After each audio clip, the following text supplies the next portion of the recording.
Pada tahun 2008, NASA memiliki pertanyaan yang menarik. Bagaimana laba-laba membuat jaring dalam gravitasi nol?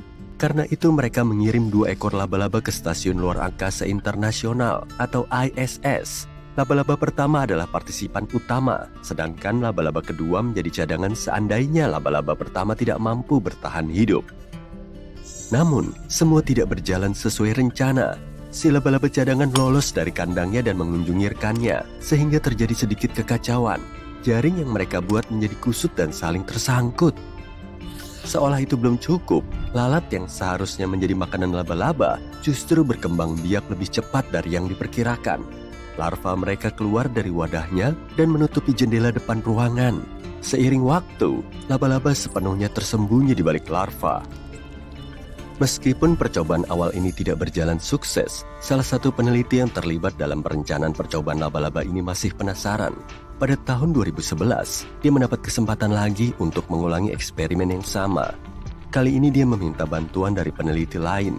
Mereka memutuskan untuk mengirim spesies laba-laba yang berbeda keluar angkasa dan menyiapkan 4 ekor laba-laba, 2 di ISS dan 2 di bumi, agar hasilnya bisa dibandingkan.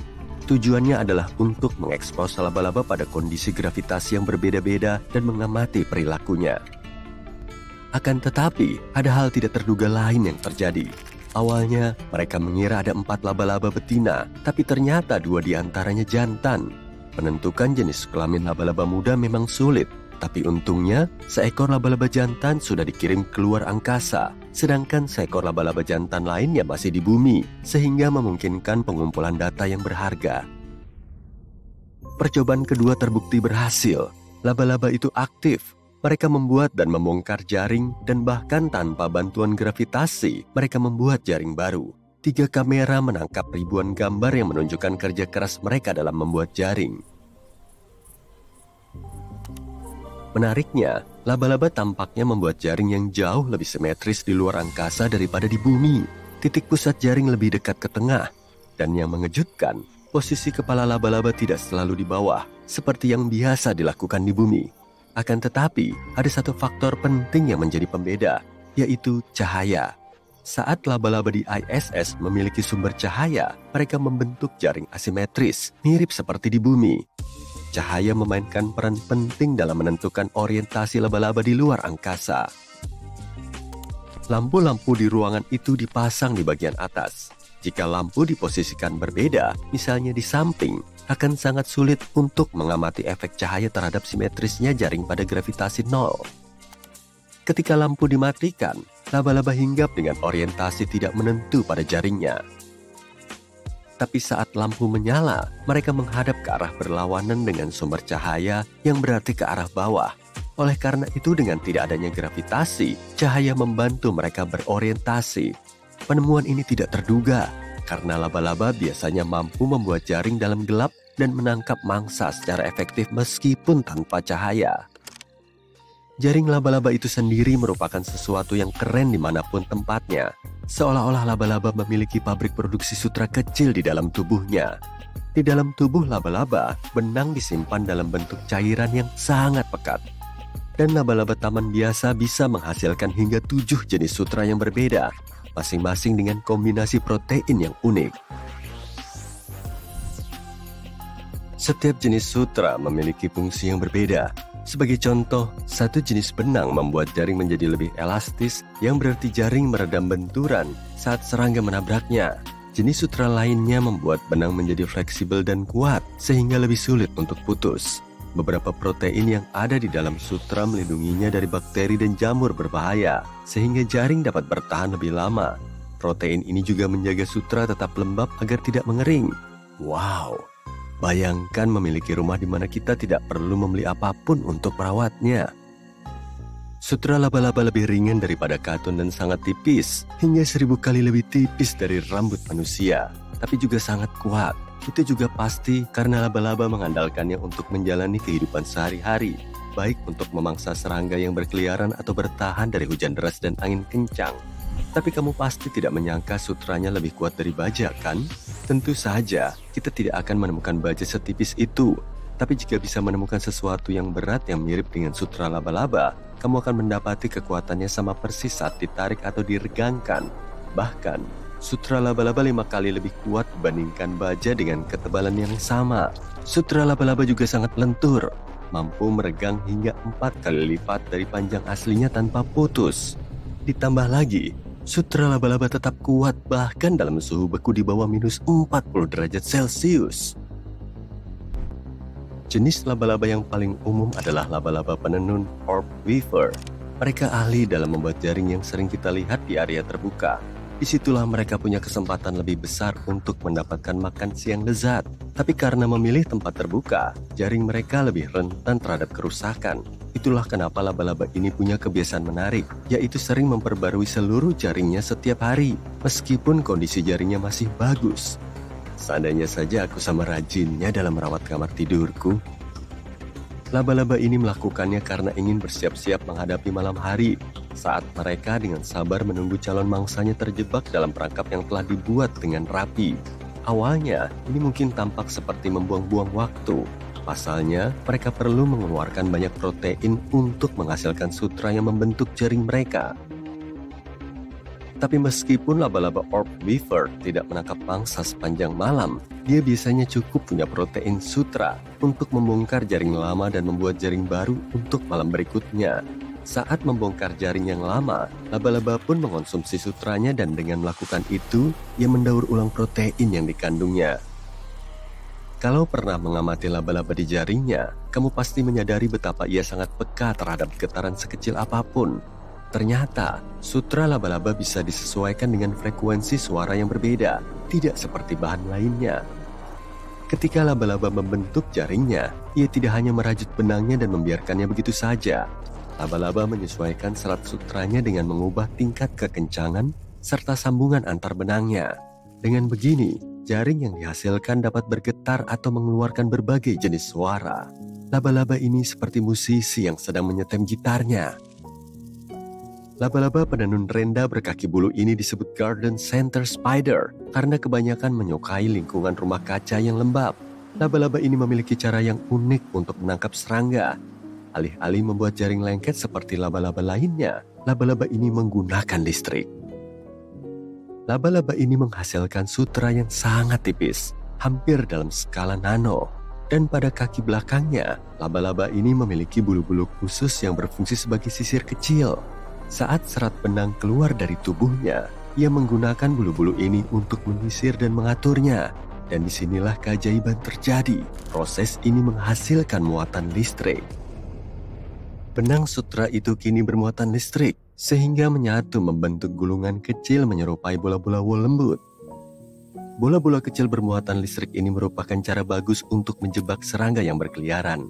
Ketika mangsa yang tidak sadar menyentuhnya, muatan listrik menyebabkan benang-benang itu menempel pada tubuhnya, sehingga hampir mustahil untuk melepaskan diri. Laba-laba kulit pohon Darwin betina membuat sarang raksasa yang dapat membentang di atas sungai dan danau, yang berarti bisa mencapai lebih dari 24 meter. Ternyata, jaring yang sangat besar itu hanyalah bagian dari rencana genius untuk menangkap mangsanya.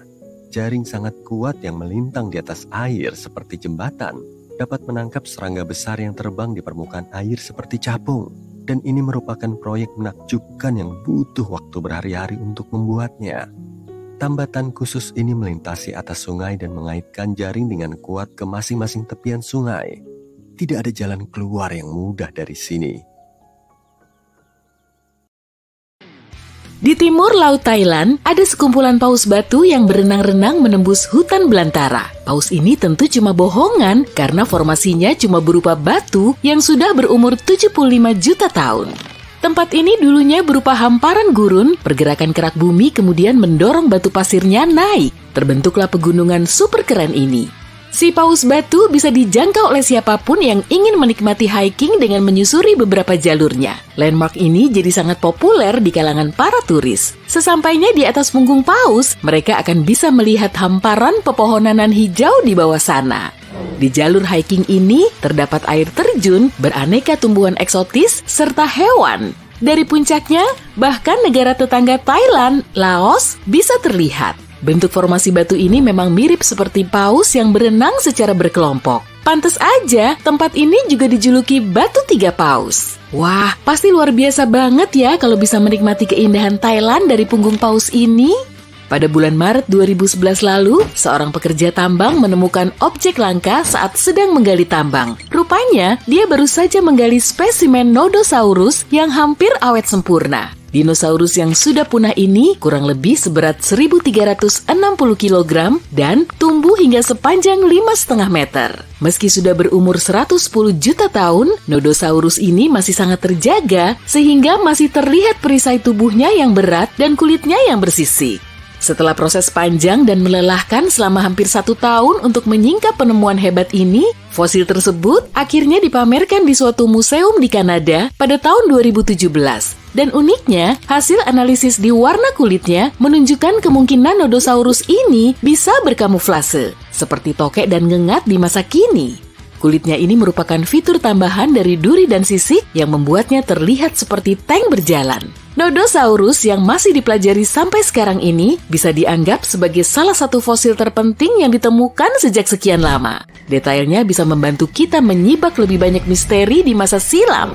Manuskrip Voynich adalah dokumen paling misterius di dunia. Sejak penemuannya pada tahun 1912, manuskrip ini masih menjadi misteri bagi setiap orang yang melihatnya. Di dalamnya terdapat banyak gambar pepohonan aneh, benda-benda tak dikenal, dan lambang zodiak. Meski begitu, isi tulisannya justru jauh lebih menarik. Bahasa yang digunakan di teks ini sama sekali tak bisa dipahami. Tidak ada yang tahu pasti isi tulisannya, siapa penulisnya, atau tempat penulisannya. Para ilmuwan bahkan belum bisa memastikan kalau bahasa yang digunakan di manuskrip ini memang ada atau cuma khusus digunakan di teks tersebut. Gambarnya memperlihatkan beragam tumbuhan unik. Benar-benar bikin penasaran. Sebagian besar tanaman yang ada di situ memang bisa dikenali sebagai tanaman, tapi tidak termasuk dalam spesies manapun. Seorang profesor di bidang linguistik terapan asal Inggris mengaku telah mengenali beberapa karakter dalam buku ini, tapi tetap belum berhasil menyibak lebih banyak informasi tentang teks misterius ini. Kalau kamu mau berkunjung ke benua Australia, jangan lupa mampir ke Mystery Craters di Queensland. Berlokasi di antara Bundaberg dan Gingin, formasi ini menjadi salah satu penemuan paling menakjubkan di Australia yang bisa menjelaskan banyak hal tentang negeri ini.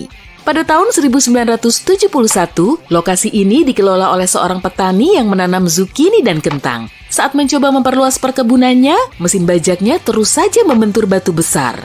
Saat ia mengamati batu penghalang ini secara lebih seksama, terlihat fosil hewan laut dan kawah aneh. Petani itu kemudian menyampaikan temuannya ke sejumlah profesor geologi yang datang ke lokasi perkebunannya untuk meneliti formasi itu. Saat mulai menggali di area sekitar, mereka menemukan selapis batu pasir raksasa dan noda ochre yang benar-benar berada di bawah kawah.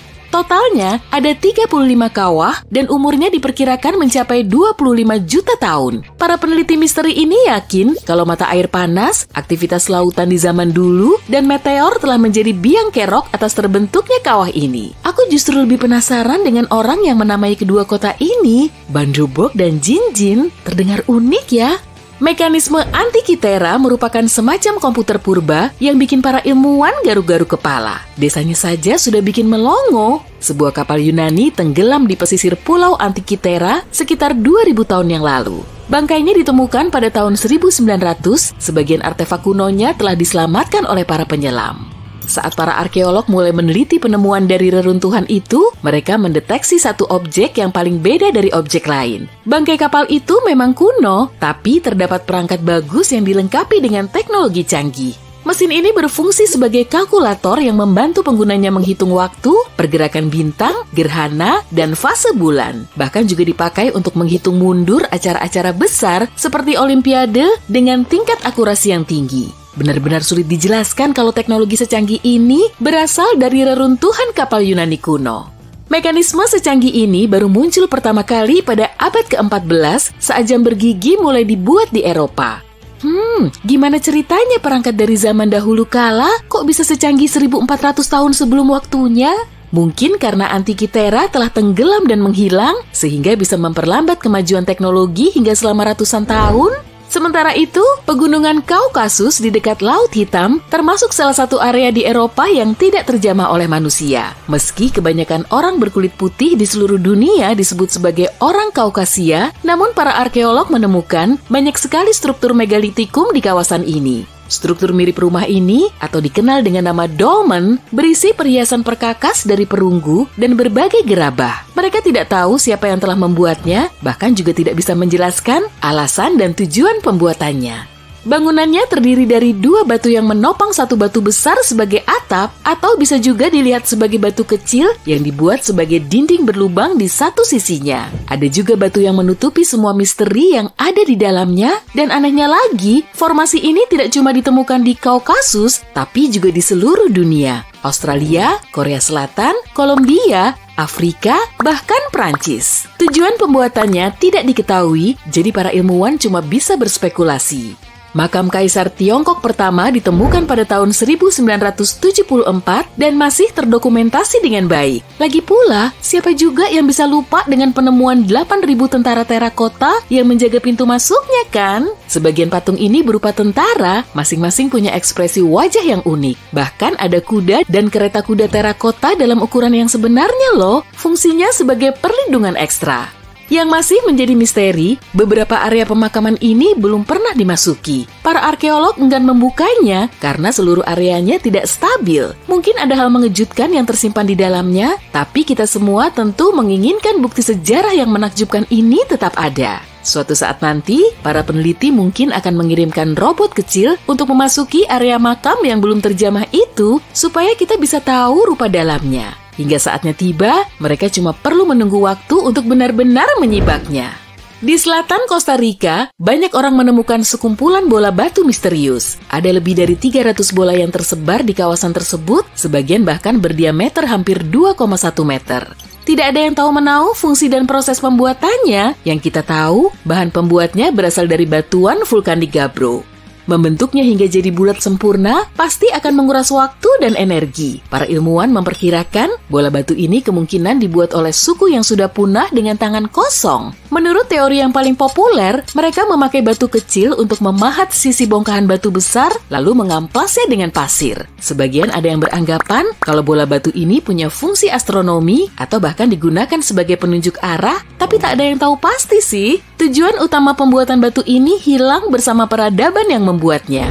Di ujung selatan Jepang, sekitar 120 km dari Taiwan, terdapat formasi batu Yonaguni. Penyelam setempat menemukan formasi ini pada tahun 1986 saat sedang mencari lokasi penyelaman baru untuk para turis. Melihat tangga besar yang menyerupai piramida, si penyelam langsung mengira kalau dia telah menemukan kota bawah laut, sementara sebagian arkeolog yakin struktur itu merupakan peninggalan dari peradaban Pasifik dalam dongeng, sama seperti Atlantis yang hilang ditelan ombak sejak ribuan tahun lalu.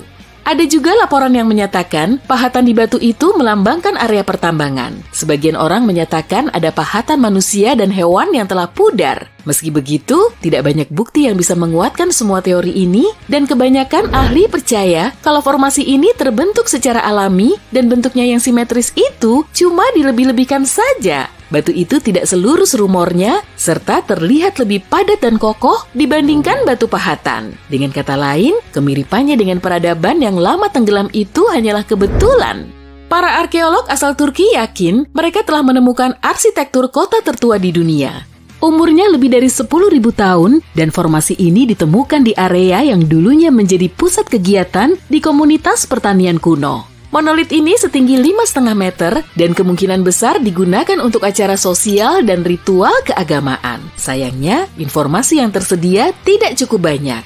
Struktur batu besar ini sepertinya dibuat oleh manusia, ada juga pahatan hewan di permukaannya. Tak jauh dari lokasi, mereka menemukan tanda-tanda perumahan domestik dan kemungkinan monumen ini dibuat pada awal peradaban modern. Artefak Quimbaya tergolong sebagai artefak paling menarik yang pernah ditemukan. Artefak ini punya bentuk unik, menyerupai pesawat modern yang sangat aerodinamis. Para ilmuwan modern yakin kalau artefak ini digunakan sebagai cetak biru dari pesawat yang saat ini berfungsi. Pada tahun 1994, dua ahli penerbangan membuat model artefak ini dalam skala besar. Mereka bisa membuktikan kalau model ini bisa terbang dengan bantuan mesin modern, dan belum cukup sampai di situ, objek ini telah dibuat ribuan tahun lebih dulu dari pesawat buatan Wright bersaudara. Inilah salah satu misteri yang paling menggelitik di muka bumi. Perburuan unit penyimpanan profesional sedang sangat digemari akhir-akhir ini. Kegiatan ini juga menarik banyak perhatian orang-orang di seluruh dunia karena ada banyak acara TV yang berfokus padanya. Tapi bukan cuma para pemburu unit penyimpanan yang bisa dapat untung besar dengan temuan mereka. Satu pasangan dari Arizona hanya menginginkan sebuah sofa, tapi mereka enggan membeli yang baru atau membayar mahal untuk itu. Jadilah mereka mengikuti sebuah lelang di mana mereka menawar senilai 150.000 untuk sebuah sofa tua. Karena furnitur itu tidak dalam kondisi bagus, mereka akhirnya membeli sofa tersebut beserta kontainernya. Saat memeriksa unit penyimpanan itu, mereka dapat kejutan luar biasa. Mereka menemukan sebuah boneka beruang tua yang penuh berisi uang tunai. Mainan kecil itu berujung mendatangkan mereka uang sekitar 4,5 miliar rupiah. Pada tahun 2011, seorang pria mendapat temuan menarik setelah dia memeriksa isi loker penyimpanan di San Fernando Valley. Dia menemukan sebuah buku komik khusus berjudul Action Comics No. 1. Pria itu tidak tahu betapa berharganya temuan ini sampai dia membawanya ke seorang ahli untuk diteliti lebih lanjut. Ternyata itu adalah buku komik pertama yang menampilkan Superman. Tapi meskipun dia ingin meraup untung darinya, pria itu harus mengembalikannya kepada pemilik sebelumnya. Ceritanya, buku komik itu dicuri dari seorang aktor terkenal yang sangat menggemari komik, khususnya Superman. Aktor tersebut telah melaporkan buku itu hilang kepada perusahaan asuransi dan pihak berwenang, tapi bukunya tidak bisa ditemukan. Buku komik yang diperkirakan bernilai sekitar 15 miliar rupiah ini akhirnya kembali kepada pemiliknya 11 tahun setelah dicuri. Benda antik luar biasa lainnya ditemukan di sebuah unit penyimpanan di Melbourne, Australia. Benda itu adalah sebuah sepeda motor Harley Davidson 8 Valve Racer tahun 1927 dengan sespan. Berdasarkan pendapat para ahlinya, kendaraan keren ini sudah berada di sana selama lebih dari setengah abad sebelum muncul kembali pada tahun 2015. Sepeda motor ini kemudian dijual tak lama setelahnya dan dibeli seharga lebih dari 7 miliar rupiah. Beberapa lelang unit penyimpanan yang terbengkalai memang seru karena kita tidak tahu apa yang akan ditemukan di dalamnya, dan itu terlepas dari berapa banyak keuntungan yang akan didapatkan. Inilah kisah sepasang suami istri dari Long Island yang hanya menghabiskan 1,5 juta rupiah untuk barang terbaik yang pernah mereka beli. Di dalam unit misteri mereka, tersembunyi sebuah mobil sport Lotus Esprit Custom tahun 1976. Mobil ini tidak hanya istimewa karena desainnya, tapi juga merupakan mobil yang digunakan dalam film James Bond tahun 1977, The Spy Who Loved Me. Awalnya, pasangan ini tidak tahu kalau mobil ini sangat terkenal. Jadi, mereka cuma mencari cara untuk memperbaikinya agar bisa terus menggunakannya. Mobil itu memang kelihatan sangat keren. Setelah membawanya ke bengkel, mereka baru tahu bahwa ada hal yang istimewa dari mobil itu. Tak lama kemudian, mereka pun tahu dari mana asalnya dan akhirnya menjualnya di sebuah lelang pada tahun 2013. Harganya $997.000 atau lebih dari 15 miliar rupiah loh. Seseorang dari California Selatan menemukan sesuatu yang luar biasa di sebuah unit penyimpanan yang terbengkalai pada tahun 2017. Loker itu penuh dengan video-video vintage, perangkat keras game, dan cartridge game. Setelah dia membawa barang-barang itu untuk diperiksa, dia mendapati bahwa temuannya bernilai lebih dari 750 juta rupiah. Di tahun 2010, seseorang cuma membayar sekitar 4 juta rupiah untuk sebuah unit penyimpanan besar yang tampaknya hanya berisi perlengkapan salon sederhana. Tapi setelah memeriksanya lebih teliti, orang itu menemukan sebuah benda tersembunyi yang ternyata sangat berharga, yaitu sebuah piano Marshall & Wendell tipe Salesman buatan tahun 1928. Setelah ditelusuri lebih lanjut, harga alat musik itu diperkirakan berkisar antara 150 hingga 180 juta rupiah. Teknologi luar angkasa di unit penyimpanan yang terlupakan, unit ini dilelang di Florida. setelah memeriksanya, pemiliknya menyadari bahwa di dalamnya ada sebuah roket NASA dan jam hitung mundur. Rupanya, benda-benda itu dimasukkan ke unit penyimpanan setelah program yang seharusnya menggunakannya dihentikan. Temuan ini menjadi sangat terkenal, bahkan sampai masuk TV. Para penggemar penyanyi terkenal juga bisa mendapatkan kejutan di unit penyimpanan yang ditinggalkan. Berikut ini adalah cerita tentang unit yang berisi barang-barang pribadi Aretha Franklin. Sebagian besar barang-barangnya diangkut ke sana setelah terjadi insiden di rumahnya. Dia akhirnya membiarkan saja barang-barangnya. Belakangan, dia mengaku sudah lupa soal barang-barang itu. Di pelelangan, barang-barang seperti tas, pakaian, dan bahkan kwitansi atas namanya ditampilkan kepada publik. Serupa dengan itu, tersimpan di dalam loker yang dulunya milik ayah Michael Jackson, terdapat lebih dari 250 rekaman yang belum terjamah dan belum pernah dirilis.